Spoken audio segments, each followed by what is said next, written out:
ये बात है फरवरी 2019 की, जब कुछ मछुआरे मछली पकड़ने के इरादे से इटली के एक तट से समंदर में पहुंचे।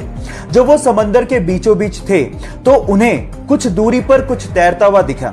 शुरू में तो उन्हें लगा कि शायद ये कुछ लकड़ी के टुकड़े हैं, लेकिन जब पास जाके उन्होंने देखा तो वो ये देख के हैरान रह गए कि वहां पर दो हिरन तैर रहे थे। Oh my God!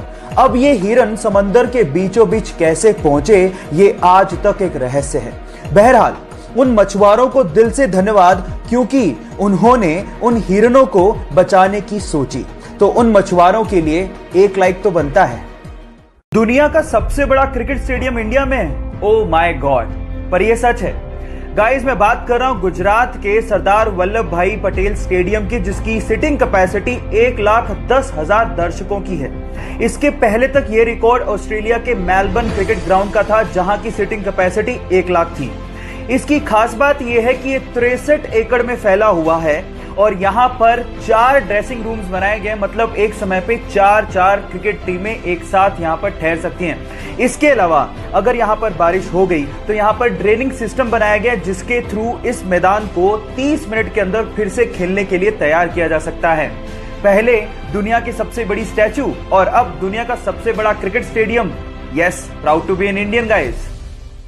इस दुनिया में बहुत सी ऐसी खूबसूरत चीजें हैं जिसे हमें मरने से पहले जरूर देखना चाहिए। उसमें से एक है वियतनाम के बाना हिल्स पे बना हुआ गोल्डन ब्रिज। क्या खास बात है इसकी, मैं आप लोगों को बताता हूं। सोशल मीडिया पे फेमस इस गोल्डन ब्रिज को 2 कंक्रीट के हाथों ने थामा हुआ है। पूरा का पूरा ब्रिज इन हाथों पे टिका हुआ है और लोग इसे ईश्वरीय हाथों का दर्जा दे रहे हैं। अभी तो हम लोग कहीं जा नहीं सकते, लेकिन जब ये कोरोना का संकट खत्म होगा तो मैं जरूर वियतनाम जाके इसे एक्सप्लोर करना चाहूंगा। आप लोग कहां जाना चाहेंगे, जरूर लिखिएगा। 2016 में ऑस्ट्रेलिया से मार्क नाम का एक लड़का अपने पिता को लेकर जैसे ही हिंद महासागर में मछली पकड़ने के लिए पहुंचा तो कुछ दूरी पर उन्हें पिंक कलर की बोल नुमा एक बहुत बड़ी सी चीज दिखाई दी।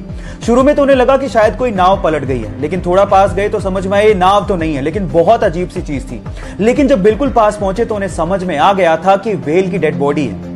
अगर आपको इन फ्यूचर कुछ ऐसा दिखे तो तुरंत उसे दूर भाग जाइए, नहीं तो आपकी जान भी जा सकती है। होता कुछ यूं है कि व्हेल के मरने के बाद उसके अंदर के बैक्टीरिया गैस प्रोड्यूस करने लगते हैं। अब चमड़ी मोटी होने की वजह से वो गैस बाहर नहीं निकल पाती और प्रेशर बढ़ने की वजह से वो फट पड़ती है।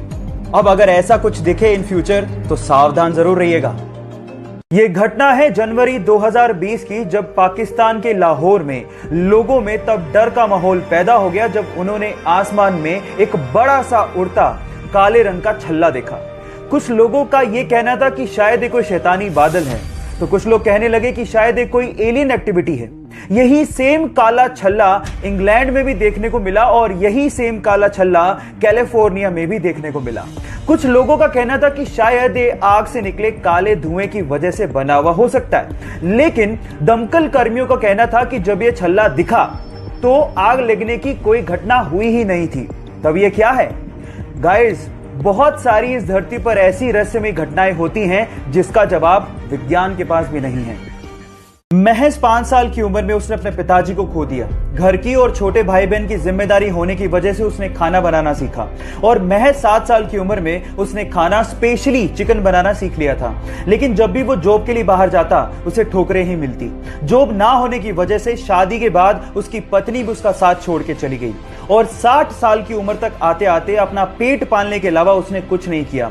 लेकिन जब रिटायरमेंट का वक्त था तो उसमें जुनूनियत जाग गई और उसके बाद अपनी यूनिक चिकन रेसिपी की वजह से उसने एक ऐसा रेस्टोरेंट शुरू किया जिसकी आज पूरे विश्व में 118 देशों में चेन्स हैं। यस गाइस, मैं बात कर रहा हूं KFC restaurant owner colonel Harland Sanders की। गाइस, ये बात आप याद रखिए कि अगर आपको किसी चीज के लिए जुनूनियत है तो उम्र कभी मायने नहीं रखती।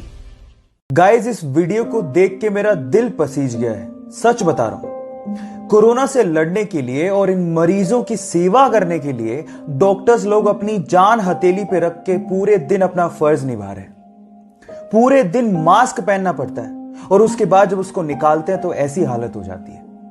इसको देख के मुझे ऐसा लगता है कि शायद हम लोग बहुत ज्यादा सेल्फिश हैं। हमें कोरोना ना हो इसके लिए घर पे बैठने को गुजारिश की गई, कहा गया, लेकिन हम लोग हैं कि टिकते ही नहीं। घर पे बैठिए, ताकि इन डॉक्टर्स लोगों को भी अपने घर जाने का समय मिल सके। कोरोना के पेशेंट कम होंगे तब तो ये लोग घर जा पाएंगे। समझिए, घर बैठिए।